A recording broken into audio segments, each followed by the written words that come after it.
बिस्मिल्लाहिर्रहमानिर्रहीम। आज हम बनाएंगे बहुत ही आसान और बहुत ही कीमती रेमेडी।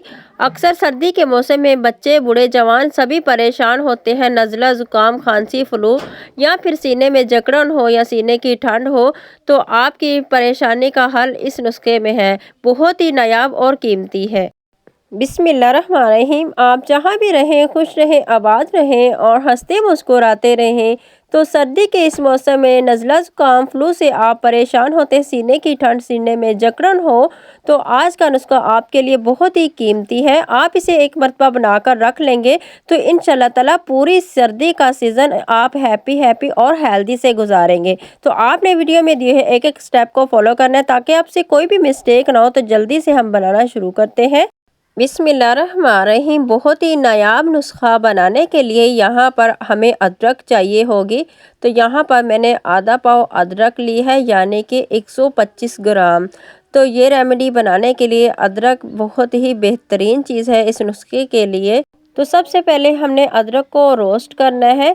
तो छुरी की मदद से इस तरह से छुरी के ऊपर वाले हिस्से पर इस तरह से अदरक को लगा लेंगे और हल्की आंच पर हमने इसको रोस्ट कर लेना है। तो दोनों तरफ से आपने इसको हल्का सा रोस्ट कर लेना है। आपने इसको जलाना नहीं, बस हल्का सा आपने इसको रोस्ट कर लेना है। इससे इसकी बहुत ही प्यारी सी खुशबू आती है। तो इसे ठंडा करने के बाद अब हम इसका ऊपर वाला जो छिलका है इसको हम उतार लेते हैं और अदरक को हमने साफ सुथरा कर लेना है। फिर हमने इसके छोटे छोटे पीसेस कट कर लेने हैं। तो बच्चे बड़े सभी के लिए आज की रेमेडी बहुत ही बेहतरीन चीज़ है। बच्चे बड़े सभी शौक से इसको खाएंगे और बहुत ही खाने में मज़ेदार बनती है। तो अक्सर मौसम की तब्दीली से नज़ला ज़ुकाम फ्लू या सीने में जकड़न हो या सीने में ठंड हो, तो हमारा इम्यूनिटी सिस्टम मतलब कि क़ुव्वत मुदाफ़ियत कमज़ोर पड़ जाता है, जिसकी वजह से बीमारियां हम पर हमला कर देती हैं। तो हमारे इम्यूनिटी सिस्टम को भी ये नुस्खा स्ट्रॉन्ग बनाता है। तो यहाँ पर हम ग्राइंडर मशीन के अंदर छोटे छोटे अदरक के पीसेस डालकर थोड़ा सा हम इसमें पानी डालकर ग्राइंडर मशीन के अंदर इसका फाइन पेस्ट बना लेंगे।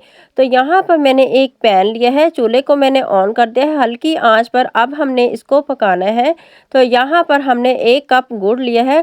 गुड़ को मैंने छुरी की मदद से छोटे छोटे पीसेस में कट कर लिया है ताकि ये जल्दी से मेल्ट हो जाए। अब हमने इन दोनों चीज़ों को पकाना है। तो गुड़ के भी बहुत ही बेशुमार फ़ायदे हैं। इस नुस्खे में मैंने इसीलिए गुड़ थोड़ा ज़्यादा ही इस्तेमाल किया है।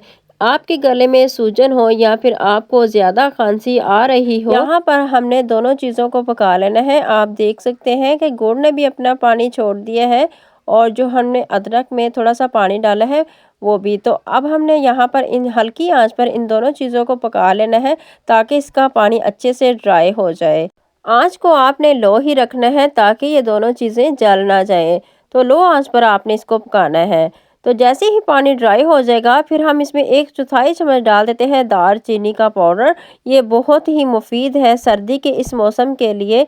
गले की खराश को दूर करता है, नज़ला ज़ुकाम से और खांसी के लिए बहुत ही बेहतरीन चीज़ है। इसके बाद मैंने इसमें थोड़ी सी काली मिर्च का पाउडर डाल दिया है। इसके बाद मैंने यहाँ पर डाल दिया है अजवाइन। तो थोड़ी सी मैंने इसमें अजवाइन डाल दी है। इसके बाद हम इसमें आधा चम्मच डाल देंगे खसखस।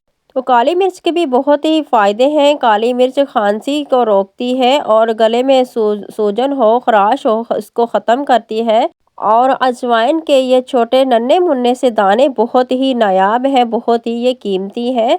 अजवाइन गर्म होती है, इसकी तासीर बहुत ही ज़्यादा गर्म होती है, सर्दी के लिए बहुत ही मुफीद चीज़ है।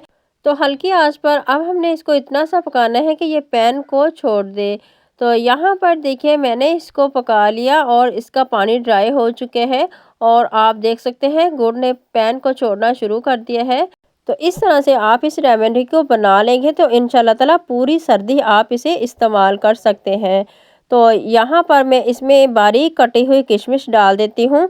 1 चम्मच मैंने यहाँ पर किशमिश इसमें डाल दी है। तो इस तरह से इसे मिक्स कर लेते हैं और अच्छी तरह से हमने इसको मिक्स कर लिया है और पका लिया है। तो यहाँ पर मैं चूल्हे को ऑफ कर देती हूँ और फिर हम इसे एक प्लेट में निकाल लेते हैं। पैन में रखेंगे तो पैन का तला अभी गर्म है, तो ये मज़ीद और भी गाढ़ा हो जाएगा और ड्राई भी हो जाएगा। तो अब हमने इसको थोड़ा सा ठंडा कर लेना है। जैसे ही हल्का सा ये ठंडा होगा तो फिर हम इस तरह से थोड़ा-थोड़ा सा छोटा-छोटा सा पोर्शन लेंगे और इसको इस तरह से दबाते हुए गोल शेप में इस तरह से इसके छोटे-छोटे से बॉल्स बना लेंगे, मतलब कि इसकी छोटी-छोटी गोलियां बना लेंगे। तो ये खाने में बहुत ही मज़ेदार लगती हैं, बच्चे बड़े सभी इसको शौक से खाएंगे, बहुत ही ये टेस्टी लगती हैं और इस तरह से ये टॉफ़ी की तरह लगती हैं। आप इसको चूस कर भी खा सकते हैं या फिर आप इसको तोड़कर चबाकर भी खा सकते हैं। तो यहाँ पर आपने जल्दी से ये गोलियाँ छोटी-छोटी बना लेनी हैं। जैसे ही ये गुड़ ठंडा हो जाएगा तो ये जमना शुरू हो जाएगा। तो इस तरह से आप इन्हें एक मरतबा बनाकर एयर टाइट जार में बंद करके रख लीजिएगा। पूरा सीज़न आप इंशाल्लाह ताला इसे से इस्तेमाल कर सकते हैं। तो यहाँ पर देखिए ये बन चुकी हैं, दिखने में भी देखिए कितने खूबसूरत लगते हैं। बच्चे इसे बहुत ही शौक से पसंद करेंगे। जो 5 से 6 साल उम्र का बच्चा है ना, आप उसको 1/4 हिस्सा इसमें से तोड़कर दे सकते हैं। एक गोली के 4 पीसेस कर लीजिएगा और जो 10 से 12 साल का बच्चा है उसको आप एक गोली रोज़ाना दे सकते हैं और इंशाल्लाह ताला नज़ला, ज़ुकाम, फ्लू, खांसी या सीने में जकड़न हो या फिर मौसम की तब्दीली से ठंड की शिकायत हो तो आप एक गोली सुबह एक शाम को खा सकते हैं। तो यहाँ पर ये देखिए अच्छी तरह से ठंडी हो चुकी हैं। तो आप इसे एक मरतबा ज़रूर ट्राई कीजिएगा और पूरा सीज़न आप इसे इस्तेमाल कर सकते हैं। जोड़ों के दर्द, घुटनों का दर्द भी ख़त्म हो जाएगा, क्योंकि हमने इसमें जो चीज़ें इस्तेमाल की हैं उनकी तासीर गर्म होती है और आपके जोड़ों और घुटनों के दर्द को निकाल देगी। तो बहुत ही इसके बेशुमार फ़ायदे हैं। इस नुस्खे को आप एक मरतबा ज़रूर ट्राई कीजिएगा।